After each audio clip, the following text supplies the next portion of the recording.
You see that? That is an oil painting that I did last year of America's national bird, the bald eagle. And what I think is that the Republicans in the GOP ought to introduce articles in the legislature and bills making the vulture the national bird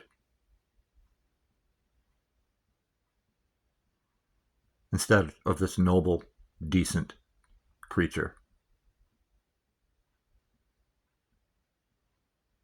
I mean, let's face it, birds of prey make a living killing, right? But vultures, they feed off the dead carcasses.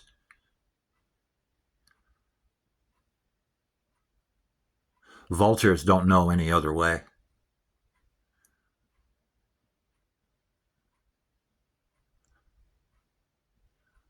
Vultures are driven by death and destruction.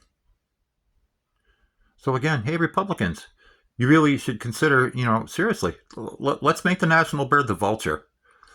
Because you know what? You guys would be perfect for it.